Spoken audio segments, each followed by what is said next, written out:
হে guys, good morning. আর এখন বাজে প্রায় 9:05। আর আমার স্নান হয়ে গেছে। আজ খুব তাড়াতাড়ি স্নান করে নিয়েছি, কারণ পুজো টুজো দেওয়ার ব্যাপার আছে। আর তাড়াতাড়ি উঠে গেছি, তো এখন যাব স্নান করার পর এখন একটু ফ্রেশ হয়ে দেন আমি যাবো নিচে পুজো করতে। একদম স্নানটা সেরে নিলাম। আর আজকে সোমবার, মানে 7টার সময় এত রোদ যে 7টার মধ্যেই আমি উঠে গেছি। আর রোদ প্রচণ্ড রোদ উঠেছে, তো ভাবলাম যে চলো না শুয়ে উঠে ফ্রেশ ট্রেশ হয়। তো চলো নিচে যাই, পুজো টুজো দিয়ে দেখতে থাকো। আর আমার ঠান্ডা লেগে গেছে প্রচুর পরিমাণে, আইসক্রিম আর ঠান্ডা খেয়ে। তো চলো, দিদিরা চলে গেছে বাড়ি। চলো, এখনো জল পান শেষ হয়নি। স্নান করে নিলাম, পুজো করি।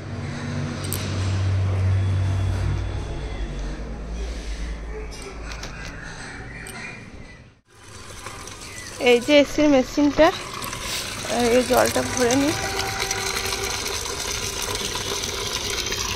কারণ গাছগুলো এমন অবস্থা হয়ে পড়েছে, এত রোদ যে গাছগুলোতে জল দিতে হবে। আজকে কি কি মেনু হয়েছিল বলে দিচ্ছি। ভাত, এখানে করলা ভাজা হয়েছিল, এখানে আম ডাল হয়েছিল, আর নর্মাল ডালও হয়েছিল। এখানে ভেন্ডি ভাজা, ভেন্ডি সিদ্ধ হয়েছিল, আর নর্মাল ডালটা রেখে দিয়েছি। আর এখানে হয়েছে তোমার মাংসটা আছে, কালকের মাংসটা আছে, সেটাই আজকে মানে হয়ে যাবে।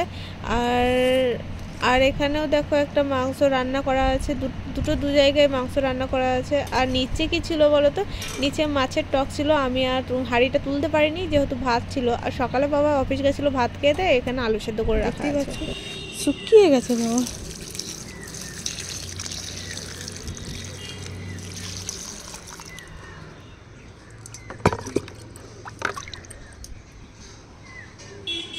হরি গাছগুলো কেমন মরা মরা হয়ে গেছে,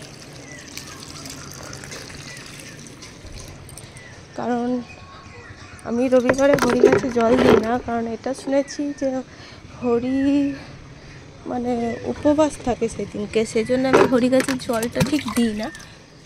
এই দেখো শুকিয়ে গেছে, এত রোদ পড়লে কি না শুকায়।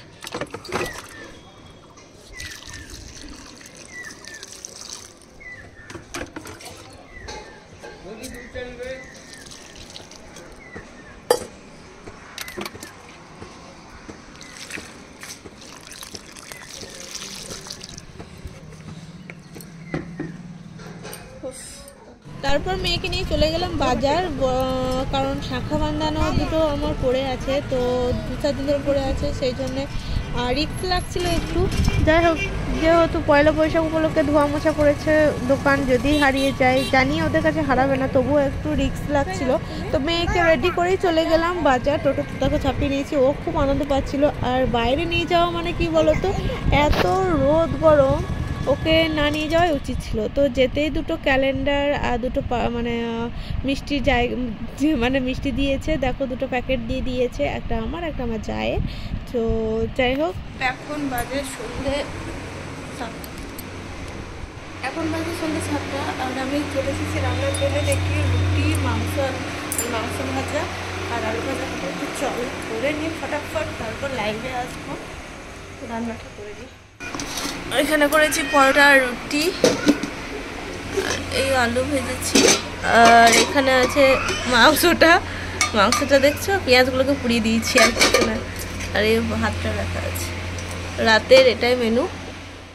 তখন বাজে রাত 12:18, আর আমার পেয়ে গেছে খিদে, তাই আমি নিচে চললাম টুকটুক করে। বড়দা তখন নিচে খাচ্ছিল খাবার, আর মা তখন গুটাবাটা করে উপর এলো। হ্যাঁ, অনেক রাত হয় আমাদের গুটাবাটা করতে, কিন্তু আমি তাড়াতাড়ি খেয়ে নেওয়ার ফলে আবারও রাত 12:30টার মধ্যে খিদে পেয়ে গেছিলো। দেন নিচে গেলাম, নিচে গিয়ে আমি মুড়ি নিয়েছিলাম, তোমরা দেখতেই পাবে কি নিলাম। তো মুড়ি আর পেঁয়াজটাকে কুচো করে নিয়েছিলাম, একটা লঙ্কা আর সর্ষের তেল আর চানাচুর, দেখতেই পাচ্ছ, বেশ জোতান করে নিয়েছি।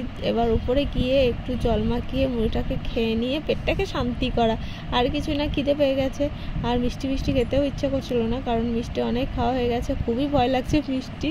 আর উপর যেতেই আর বড়দা জিজ্ঞাসা করছিল তোমার এখনও খাওয়া হয়নি, আলা না খাওয়া হয়ে গেছে, বাট আমার খিদে পেয়ে গেছে। তো উপর যেতেই লাকি দুয়ারে প্রিয়া আছে, আর ওখানে ফ্যান লাগিয়ে দেওয়া হয়েছে, কিন্তু ও দেখো কতটা লালা পড়ছে, ও এত গরম, মানে এত গরম, ও গরম সহ্য করতে পারে না। সো চলো ভিডিওটা আমি এখানেই এন্ড করছি, চলো টাটা।